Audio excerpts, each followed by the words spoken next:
I want to touch on your spending plans. When you campaigned, you talked about how you want to provide free lunches. What's also ambitious is moving your capital from Jakarta to Nusantara, a project that will cost you $35 billion. Why is it a worthy cause? Bapak Prabowo, you are a general. I was a general. I'm retired. You're a general. Some people are concerned. Your critics are concerned. You may clamp down on democracy. What do you say to them? Who is concerned? There's some critics who say you may clamp down on democracy. Who is concerned? So you're saying there is no concern about that? Why don't you ask the Indonesian people? I go to elections already 4 times. I go to my people. I ask their consent. 3 times they did not give their consent. This time they give the consent. Where is the concern about democracy? The concern about democracy is, I think, made up by some people in the press. So that would be us then. Each country has their own culture, history. Every leader of Menteri Pertahanan yang juga Presiden terpilih Prabowo Subianto melakukan kunjungan kerja ke Doha, Qatar. Beliau dijadwalkan untuk menghadiri forum ekonomi yang diselenggarakan di sana. Kunjungan ini merupakan bagian dari rangkaian kegiatan internasional yang diikuti oleh Prabowo setelah pertemuannya dengan Presiden Uni Emirat Arab, Sheikh Mohammed bin Zayed Al Nahyan, di Abu Dhabi. Good morning. Indonesia is on the cusp of a new president.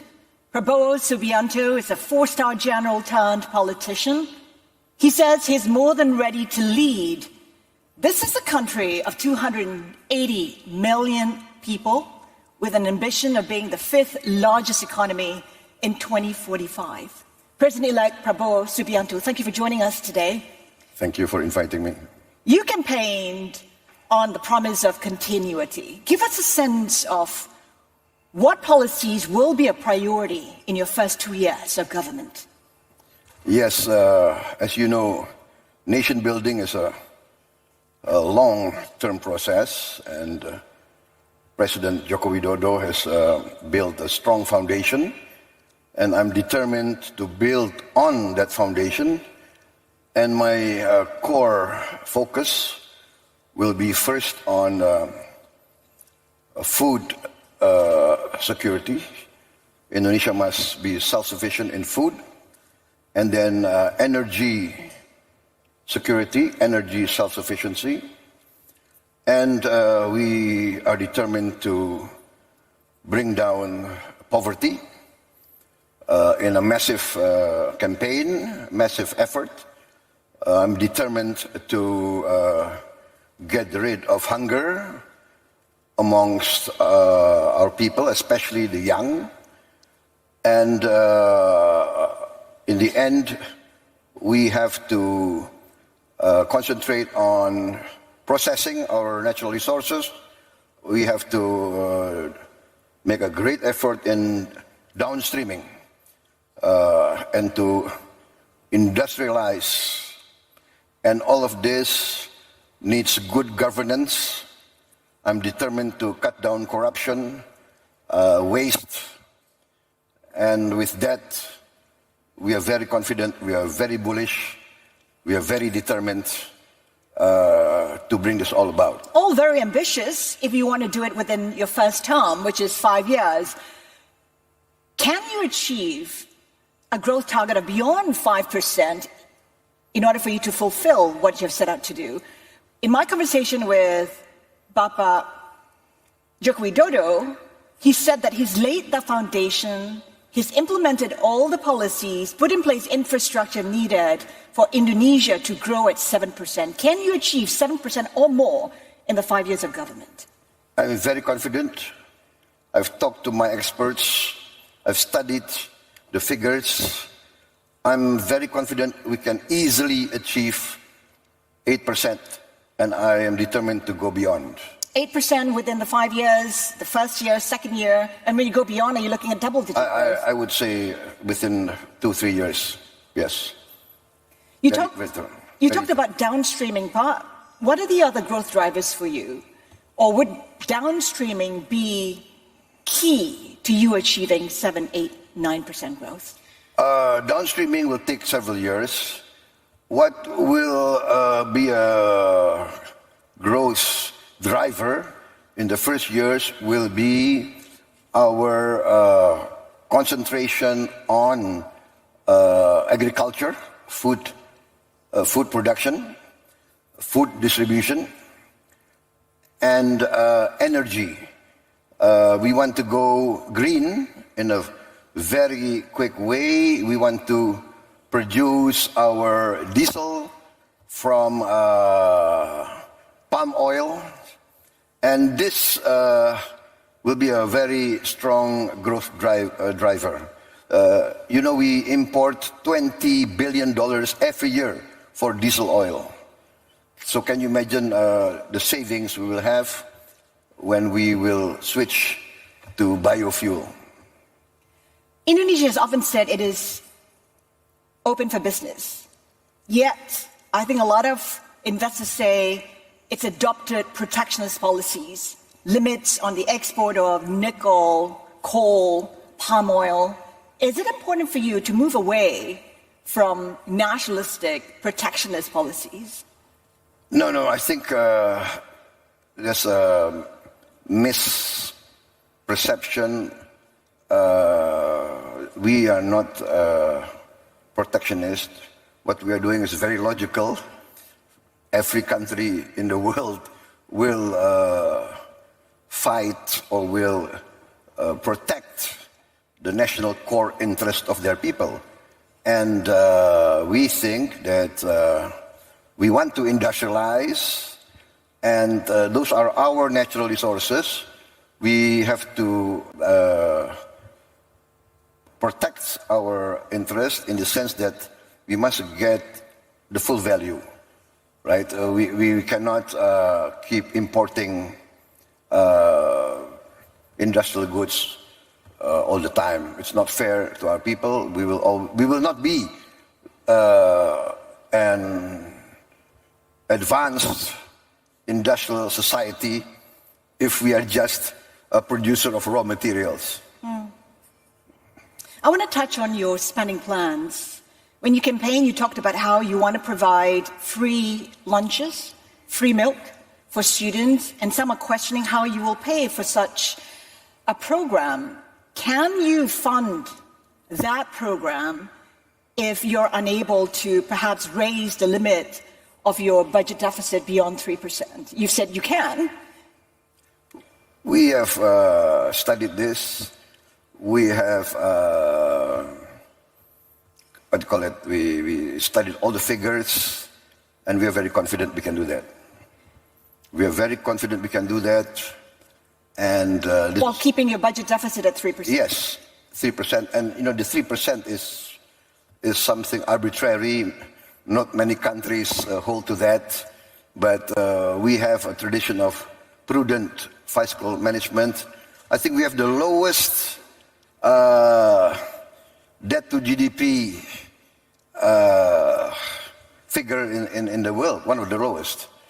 And so now I think it's time to be a bit more daring within good governance. So what does that mean? Raising the limit beyond 3? Would 4, 5% still be comfortable, prudent? We calculate that it's a matter of refocusing and cutting down the waste, cutting down the allocation to non-essential activities. So it's a matter of efficient, good governance, good administration, good management. And we are going to introduce, and we are in the midst of introducing e-governance. All Indonesian government institution procurement We'll go through an e-catalog. We will go digitalization, computerization, and this will increase our tax ratio, our revenue services. We will revamp, and we are very determined to cut down waste. We calculate that we can save a lot of money by cutting down waste, and this will be the growth factor. This will be the growth driver. So we are very confident. What's also ambitious in moving your capital from Jakarta to Nusantara, a project that will cost you $35 billion. Why is it a worthy cause? Why is it important for you to move the capital? The idea of moving the capital has been around since the first years of our independence. Our first president, President Sukarno, broached this idea. First, the idea was to put our capital in a more central location. Number two, Jakarta, its surroundings, and Java is very, very highly populated. So the ecological burden of Jakarta is tremendous. We are facing a rise in the ocean. It's around between 5 to 10 centimeters a year. And so we have to build a giant seawall. That's one of my programs also. But moving the capital is one way to bring growth outside Jakarta, outside Java, and also in the next few years, before the giant seawall can be completed, which will take maybe 10, 15 years, our capital is safe from inundation. Is funding an issue? Because there's been problems in getting foreign funds into the Nusantara project. Will you be reliant on domestic players, the government, to fund this $35 billion project? Yes, $35 billion. But the calculation is we will need 25 years to 30 years to complete this capital. So if you say $30 billion over 30 years, that's $1 billion a year. Indonesia's economy, Indonesia's budget can carry that.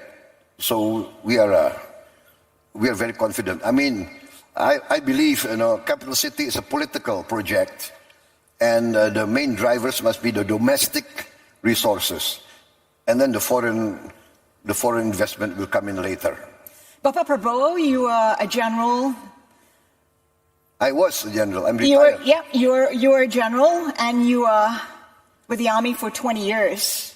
You were also 28 years, yes. 28 years. It's a long time. Some people perhaps feel like your policies will be viewed through military eyes. How do you respond to that? I've been out of the military for what? Maybe more than 25 years. So I think it's just, it's a, what do you call it? It's a non sequitur. It doesn't relate to any.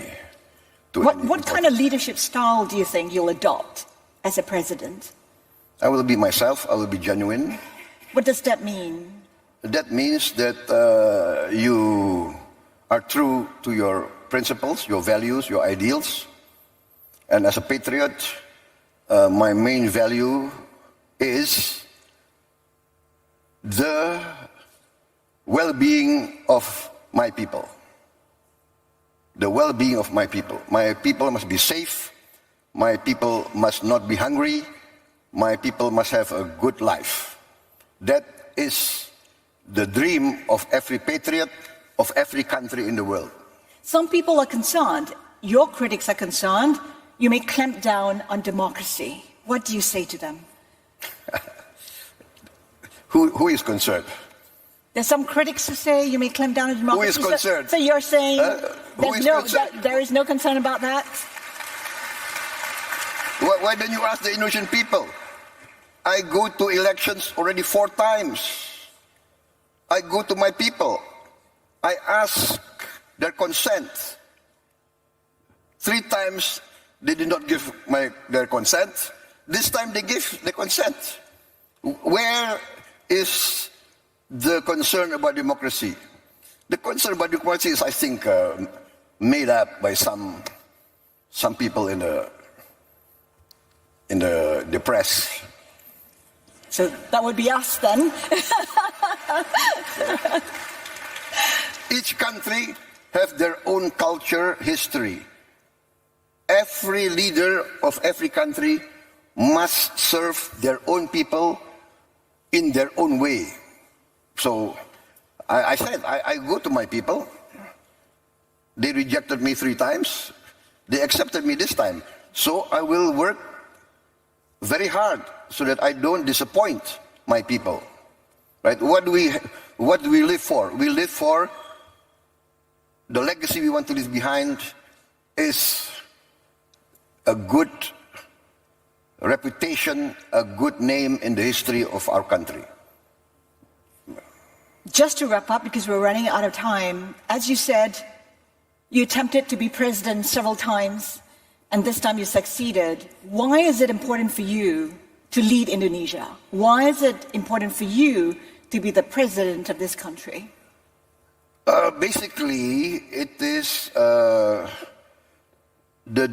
desire to serve, the people. I grew up in many countries, and I saw my people, many of them are very poor. In my heart, I cannot accept that in this day and age, Indonesia, member of the G20, Indonesia, the 4th largest population in the world, many of my people are still living a very, very difficult life. And that is what drives me. I want to do my bit. I want to make my contribution with my insights, with my experience, with my leadership. I believe I can contribute a lot to bettering the life of my people. President-elect Prabowo Subianto, we thank you so much for your time today. Thank you very much. Thank you, sir. Thank you very much.